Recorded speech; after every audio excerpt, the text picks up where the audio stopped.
তো আজকে আমি আমার 2024-2025-এর এসএসসি জিডির পরীক্ষার সম্পর্কে বা অভিজ্ঞতা সম্পর্কে কিছু বলবো, বা কিভাবে আমি স্টার্ট করলাম। তো আমার যে ইউটিউব লাইফে আমি প্রথম এই ভিডিওটা, মানে লং ভিডিও আমি প্রথম দেব। বেসিক্যালি আমি ক্যামেরার সামনে আসতে একটু মানে আর কি লজ্জা লাগে। তো যাই হোক, ভিডিওটা স্টার্ট করা যাক। হাই, আমি মলয়, আমি একজন জিডি পরীক্ষার্থী। আমি 2024 এবং 2025 সালে জিডি পরীক্ষা দিয়েছি। 2024 সালে আমি অতটাও ভালো রেজাল্ট করতে পারিনি। 2024 সালে আমার পরীক্ষা দিয়েছিলাম, আমার র মার্কস ছিল 48, আর নর্মালাইজেশন দিয়েছিল আমার 14, মানে 14। তো ওটা আমার টোটাল হয়েছিল 62 সামথিং এরকম। তো তোমরা সবাই জানো যে 2024 সালের ফিজিক্যাল কাটা ছিল 79 সামথিং, আর ফাইনাল বিএসএফ কাটা ছিল 105 এবং সিআরপিএফ কাটা ছিল 107। তো আমি বিএসএফ আর সিআরপিএফ এর কাটআপটা কেন বললাম, কারণ আমার ভালো লাগে হচ্ছে সিআরপিএফ এবং সেকেন্ড হচ্ছে বিএসএফ। তো এই মুহূর্তে বা এই পরিস্থিতিতে এমন একটা পরিস্থিতি, তো যে কোনো একটা পেলেই হবে ভাই। সবাই তোমরা জানো যে এই মুহূর্তে কি ক্রাইসিস চলছে। যাই হোক, 2025-এর যে পরীক্ষাটা 2024-এর তুলনায় 2025-এর কোশ্চেন অনেকটা হার্ড হয়েছে এবং অ্যাটেন্ডেন্সও অনেক কম। কারণ আমি নিজে যখন পরীক্ষা দিয়েছি, আমার নিজের রোতে কেউ ছিল না, আমি একাই পরীক্ষা দিয়েছি। মানে আমার যে রোটা ছিল, আমার সামনের রোতে দুজন পরীক্ষা দিয়েছে। তো সেই ক্ষেত্রে আর কি কাটআপটা অনেকটা কম। এটা একটা খুশির খবর। এবং 2024-এ যারা কিছু কিছু মার্কসের জন্য বেরিয়ে গেছে, ফাইনাল মেরিট পায়নি, যেমন আমার আমার অনেকগুলো বন্ধু, তারা বেরিয়ে গেছিলো। একজনের ছিল 100 না, 95 ছিল, সে বেরিয়ে গেল। একজনের তো 138 না 40 ছিল, সে মেডিকেল সম্ভবত মনে হয় বেরিয়ে গেল।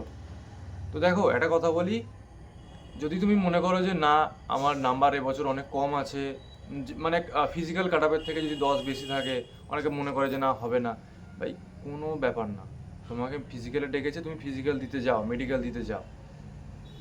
আমার কথা আমি বলি, আমার নাম্বার কিন্তু বেশি না, যেটা সত্যি কথা। আমি 2024 থেকে 2025 আমি ভালো প্রিপারেশন নিয়েছিলাম, তারপরে আমার নাম্বার কম এসছে। ভুল হয়েছে অনেক, অনেক হয়েছে।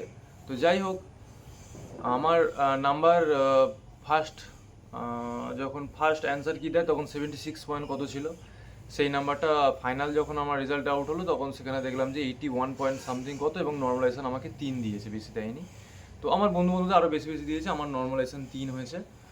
তো অ্যাকচুয়াল তো আমার নর্মালাইজেশনের নাম্বারটা তো আমার নয়, আমাকে দেওয়া হয়েছে। তো সেই ক্ষেত্রে যেটা আমার আসল নাম্বার, সেটাকে নিয়ে আমাকে যুদ্ধ করতে হবে। আমার কাছে 84 নাম্বার সামথিং কত আছে, সেটাকে নিয়ে আমাকে যুদ্ধ করতে হবে। আমি জানি না আমার ফাইনাল মেরিট হবে কিনা, তবে আমাকে আমাকে চেষ্টা তো অবশ্যই করতে হবে, কারণ যেহেতু এবছর কাটআপটা অনেক কম গেছে, ফাইনাল মেরিটে হয়তো কাটআপ কম যাবে, বলার তো কিছু নেই। জানি না, আমার 84 পয়েন্ট সামথিং কত আছে, 85ই তোমরা ধরো, মানে 25 এ থেকে আছে, ফিজিক্যাল কাটআপ থেকে বেশি আছে। তো আমি সেই আগের বছর থেকেই আমি লাগাতার আমি রানিং প্র্যাকটিস করছি। আমি প্রথম প্রথম দৌড়াতে পারতাম না, আমার বিভৎস সিন পেন করতো। সেই সিন পেনটা অনেকটা কাটিয়েছি। দেখো, সিন পেনের আমি কথা বলি, সিন পেন কিন্তু অ্যাকচুয়াল তোমাকে মানে দৌড়ে দৌড়ে দৌড়ে দৌড়েই সিন পেন শেষ করতে হবে। সিন পেনের আলাদা করে কোনো ওষুধ হয় না, মেডিসিন হয় না। আমি অনেক ক্যালসিয়াম খেয়েছি, আমি অনেক ভিটামিন D3 খেয়েছি, এবং আমি কন্টিনিউ জিনিসটাকে দৌড়ে দৌড়ে দৌড়ে দৌড়ে রিকভার করেছি। হ্যাঁ, আমার এখনও সিন পেন হয়, মাঝে মাঝে হয়, খুব একটা নয় যে সিন পেন এমন যে হয় না, তা না, সিন পেন হয় মাঝে মাঝে। তো সেই ক্ষেত্রে এখন আমার রানিংয়ের টাইমিং আছে 22 মিনিট 15 সেকেন্ড, 22 মিনিট 30 সেকেন্ড, এমন আমার আমার এখন রানিং টাইমিং। তোমাদের টাইমিংটা অবশ্যই তোমরা জানিও, এবং অবশ্যই তোমরা কিন্তু মাঠে যেও। যাদের 10, 12, 13, 15 পর্যন্ত প্লাস আছে ফিজিক্যাল কাটআপ থেকে, তারা অবশ্যই মাঠে যেও।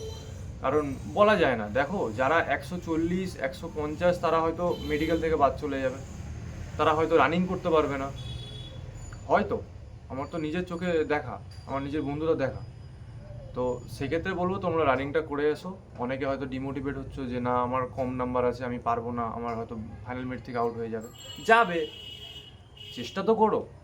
চেষ্টা তো না করলে তো সেটার কোনো সলিউশন হলো না। দেখো, তুমি তোমাকে ডেকেছে ফিজিক্যালে, তুমি যদি না যাও, তুমি যদি পরাজয় স্বীকার করে নিলে, তুমি গেলে ফিজিক্যালে, তুমি পাস করলে, মেডিকেল তোমার আউট হয়ে গেল, বাদ দাও। আমার নিজের কথা বলি, আমি যদি মেডিকেলে, যদি ফিজিক্যাল আমার হাতে, ফিজিক্যাল আমি কোয়ালিফাই করব এটা আমি জানি, কিন্তু মেডিকেল তো আর আমার হাতে না। মেডিকেলে আমার কোথায় কি সমস্যা আছে, আমার সমস্যা নেই, যদিও আমার পায়ে একটা কাটা দাগ আছে। ওটা একটা অ্যাক্সিডেন্ট কেসে হয়েছিল, দাগটা ভালো বোঝা যাচ্ছে। জানি না ওটা যদি আমাকে পয়েন্ট দেয় বা যদি হয়তো বাদ দেবে না, রিমেডিকেল দেবে, তো সেক্ষেত্রে একটু সমস্যা। তো যাই হোক, আমি বলবো যে তোমরা যাও সবাই।